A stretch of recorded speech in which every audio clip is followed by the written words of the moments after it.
Ladies and gentlemen, it's confirmed.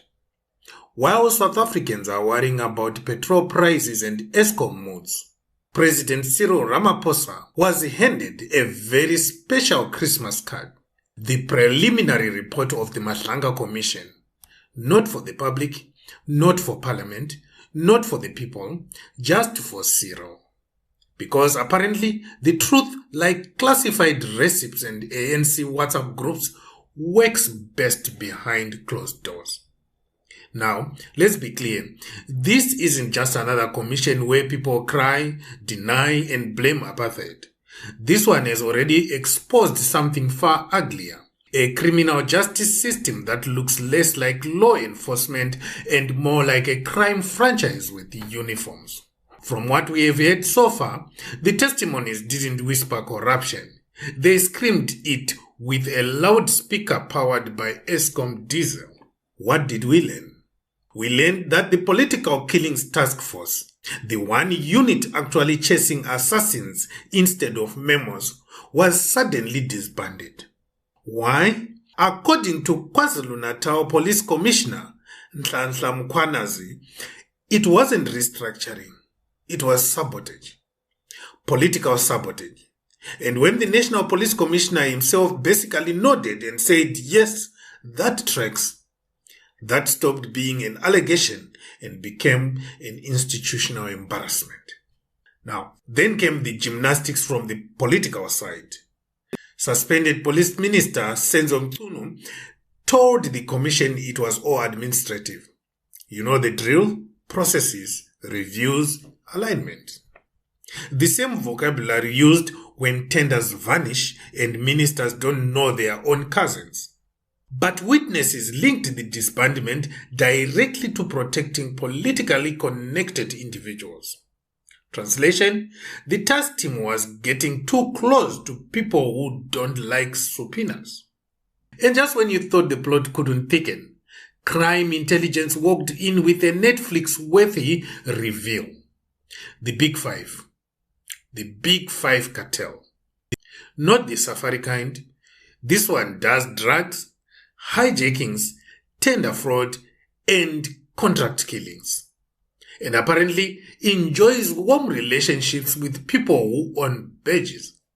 We heard about WhatsApp messages, money trails, and criminals getting inside information faster than journalists at an ANC briefing. According to witnesses, some officers weren't fighting crime. They were scheduling it, warning suspects before raids, interfering in investigations, and cashing in like loyalty points at Pick and Pay. And then there is the testimony that changed the temperature in the room.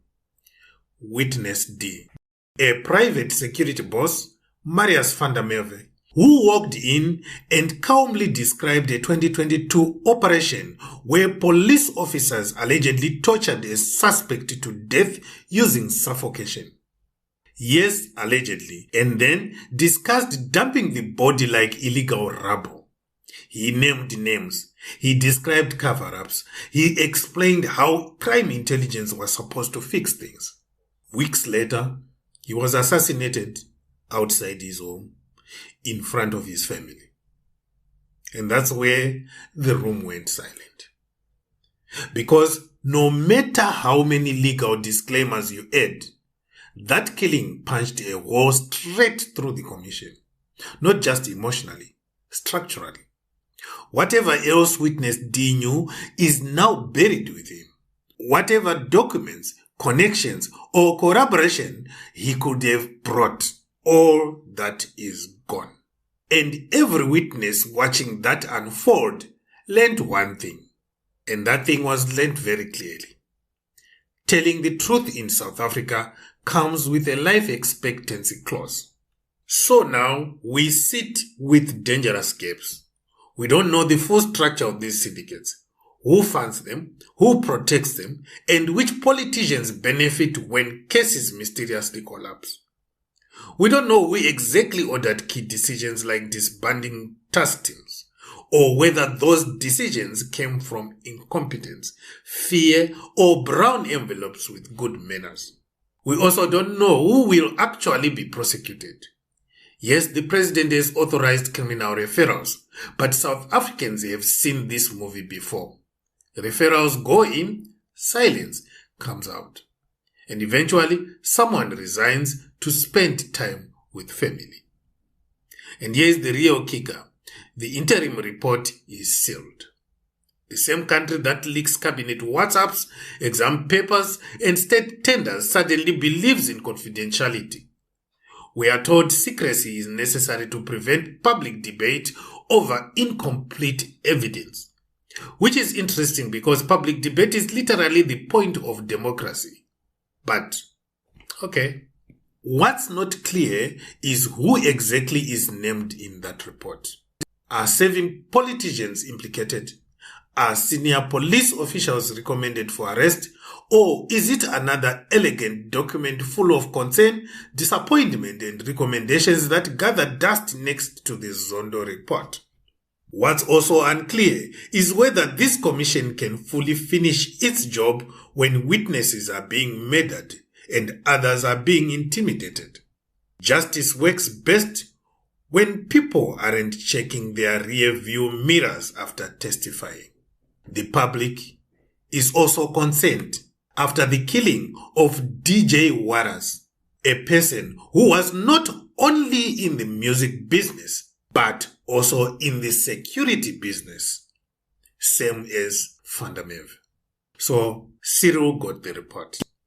The country got silence, and criminals, for now, got time. The Madlanga Commission has already confirmed one thing beyond doubt. South Africa doesn't just have crime. It has crime with access cards. The big question now is whether this process will end in arrests, reforms, and accountability, or just another chapter in the long-running series called We Are Shocked and Will Act Soon. Mzansi Roast News will be watching because when the truth is sealed, the sarcasm gets louder. And if you want the unfiltered version of South Africa's political reality, the one without spin, sugarcoating, or selective amnesia, make sure you subscribe, share, and stay logged. The roast is far from over.